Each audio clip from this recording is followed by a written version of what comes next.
इंसानियत का महत्व। अमित और रिया की शादी को 3 साल हो चुके थे। उनके घर में अमित, रिया और अमित की माँ ही थी। अमित की माँ थोड़े पुराने ख्यालातों की थी, लेकिन उन्होंने कभी भी रिया के रहन सहन पर कोई सवाल नहीं उठाया था। अमित और रिया की शादी रिश्तेदारों ने ही करवाई थी, इसलिए उन्हें एक दूसरे की जिंदगी के बारे में ज्यादा कुछ पता नहीं था। उनके सपने एक दूसरे से कुछ कुछ मेल खाते थे और आज वो अपने सपनों का घर बनवा रहे थे। घर पर काम करने वाले सारे आदमी बहुत खुशी खुशी घर बनाने का काम कर रहे थे। कारण बस एक था, उनके साथ अमित का व्यवहार। अमित उनके साथ बिल्कुल घर के सदस्य जैसा व्यवहार करता था।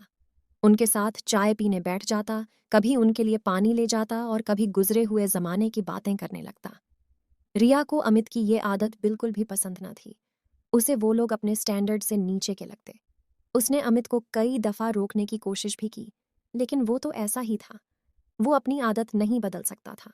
काम चल रहा था कि अचानक एक दिन एक मजदूर के सिर पर एक ईंट गिर गई। जैसे ही अमित को इस बारे में पता चला, वो अपने कमरा से भागता हुआ आया। उस मजदूर के सिर से बहुत खून बह रहा था। अमित को उस समय कुछ न सूझा, तो उसने अपनी कार निकाली और उस लहूलुहान हुए मजदूर को कार की पिछली सीट पर लिटा दिया। इतनी देर में रिया भी आ गई और अमित के साथ कार की अगली सीट पर बैठ गई और कार घर से बाहर निकल गई। तुम पागल हो गए हो क्या? हमारी नई गाड़ी पर इसे लेकर जा रहे हो? रिया ने खून से गंदी होती बैकसीट को देखते हुए अमित से कहा। रिया के चेहरे पर चिंता साफ झलक रही थी, लेकिन अमित ने उसकी चिंता की परवाह न करते हुए गुस्से में बोला, हाँ, पागल हो गया हूं मैं। क्या? जानती क्या हो तुम मेरे बारे में? तुम्हें पता भी है? इतना कहकर अमित एकदम चुप हो गया। रिया कुछ सुनना चाहती थी जो अमित ने कहा ही नहीं था। कुछ देर कार में सन्नाटा था। बस सड़कों पर चल रही गाड़ियों के हॉर्न और हवा की सरसराहट की आवाज ही आ रही थी। क्या नहीं जानती मैं तुम्हारे बारे में? आखिर क्या है ऐसा जो तुम्हारे दिल में है? मैं जानना चाहती हूँ। एक बार फिर से वही सन्नाटा था। तभी अमित ने धीमी सी आवाज में बोलना शुरू किया। बचपन में मैं बहुत ही नटखट और शैतान हुआ करता था।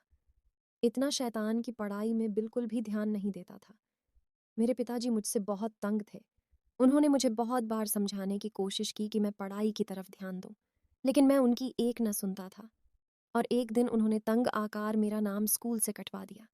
उस दिन मैं बहुत खुश था, पर यह खुशी ज्यादा दिन न टिकी। अगली ही सुबह मेरे पिताजी ने मुझे अपने साथ काम पर चलने के लिए कहा। यह सुनकर तो मेरे पैरों तले जमीन निकल गई। काम के नाम से मैं डर गया, मगर अब कोई चारा नहीं था। मुझे उनके साथ काम पर जाना पड़ा। अमित पुरानी यादों में खो चुका था। उसकी बात आगे बढ़ती रही। उसने बताना जारी रखा कि वो अपने पिताजी के साथ जिस काम पर गया था, वो काम मजदूरी था। ये सुन रिया को कुछ कुछ समझ आने लगा, लेकिन रिया ने फिर से समझाने की कोशिश की। अमित, वो बीते हुए समय की बात है। अब तुम्हारे हालात वो नहीं हैं जो उस समय थे। फिर क्यों करते हो तुम ऐसा? हमारा एक स्टैंडर्ड है। स्टैंडर्ड? रिया को टोकते हुए अमित ने सवाल पूछने के लहजे में कहा और आगे कहना जारी रखा।